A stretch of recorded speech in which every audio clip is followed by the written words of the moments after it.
Hello and welcome back to Talon 101. Hwoarang did receive a new original move in Season 2 of Tekken 8, and that is called Double Phalanx. Now, I do hesitate to call this a new original move because they basically stitched together two moves together.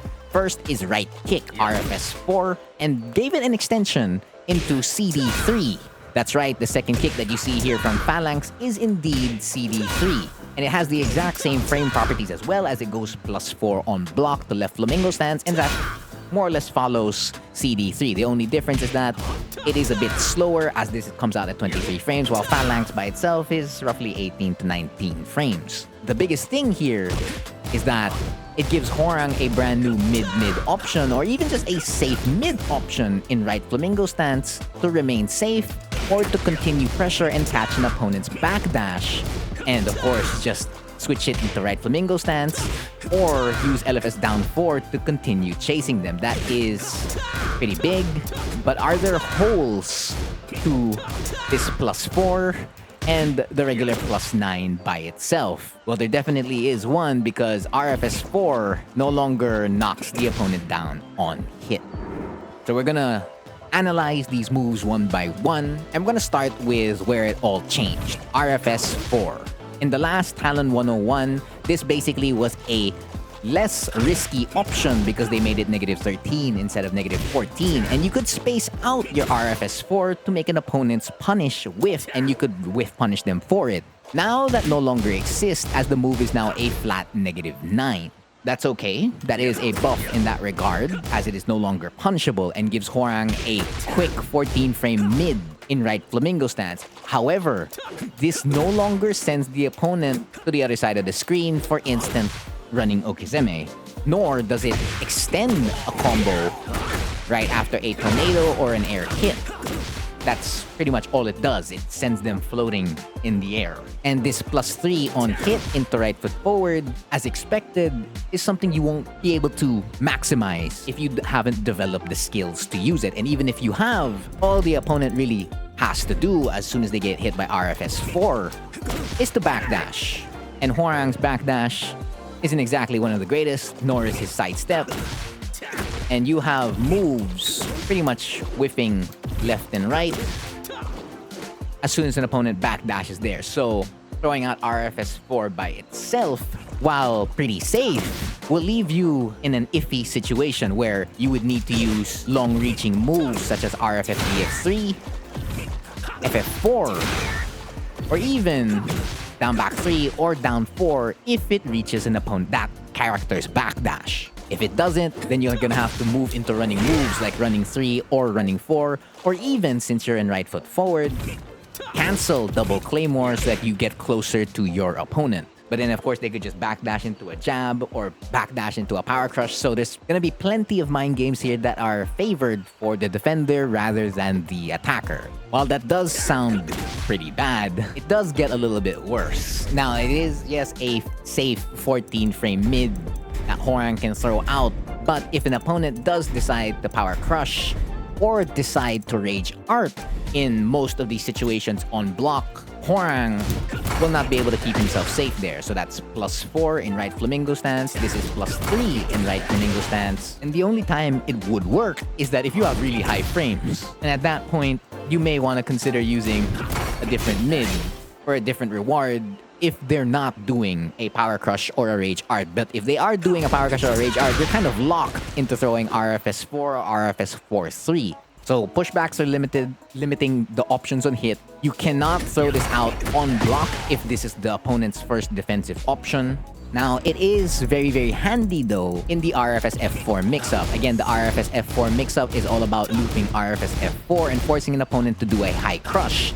And once they do a high crush, let's say like a down jab, you can hit them with Flying Eagle to punish them from doing so. Now you can add it in here because now you have a quick mid in RFS 4, or push that into RFS 4-3 so that you're not at a full disadvantage. So instead of you risking an RFS 1 or risking RFS 2, will you still occasionally risk the RFS 2 and its strings, you can now simply just end it with a mid. So go from slightly risky situation to completely safe, or slightly risky situation to a decent situation. That's more or less what happened to RFS 4 on hit and on block. Now let's talk about RFS 4.3. This is big thing on why you're using this move, and the first thing is that it is not a natural combo on hit. It is only a natural combo on counter hit. So an opponent must be pressing in between in order for this to go in. Now let's go back to its frame data. Again, this move is basically Phalanx. Phalanx again comes out at 18 to 19 frames, but the second hit here comes out at 23 to 24 frames. And it knocks the opponent down on hit, as Phalanx does, and is only +4 on block into Left Flamingo Stance. But that isn't a bad thing, because number one is that if heat is active for this move, the bonus it gets is that it is a natural combo, and that doesn't even take a big chunk of your heat meter. So you could press this 3 to 4 times with a heat burst, and of course way more if you did it off a heat engager. So that allows you to continuously pressure the opponent while in Right Flamingo Stance, and since you have heat, you could potentially threaten it as well with an RFS F4. So now there are 3 things with heat. That's RFS F4, RFS 4.3, and then the Hell Sweep, along with a heat dash launcher. So that's pretty big. It adds more value to Hwoarang's heat, along with, of course, being a safe mid-string in Right Flamingo Stance. Now, we need to cover what happens on block, because on hit, it's very, very simple. If you get an opponent to knock down by this move, it follows whatever CD3 had. So if CD3 hits the opponent, you cancel DF3 forward and chase them. That's pretty much it. If you didn't want to do that, you did CD3 and then go the right foot forward for RFF DF3, or you remained in left foot forward by pressing LFS 1 and then doing whatever you wanted to do here, whether that be a running 3, crouch dash into an FF3, crouch dash into a down back 4, dash into a down back 4, or dash into a DF4. Your options were pretty straightforward when it came to Okizeme. But the reason why I want to focus on block is because you cannot necessarily loop this over and over again. So using Hwoarang's sidestep, we're gonna make sure to put this at 2 or more hits. If Hwoarang does decide to sidestep or sidewalk towards the right with his below average sidestep, you need to use DF3-4. But as you can see, Double Claymore has trouble catching someone stepping towards the right. At that point, you would need to use Switch Plasma Blade, LFS of forward 4, to catch an opponent here. But unfortunately, you cannot pair it up with a low, because if an opponent does walk towards the right, Combat Low or LFS down 4 will not reach them. The only thing that would catch them is if they only decide to do a sidestep right. So Double Claymore would finally catch, and you could potentially hit confirm that. And LFS down 4 would catch. But if they're doing a sidewalk right into a duck / block, it's going to be pretty tough to contain them.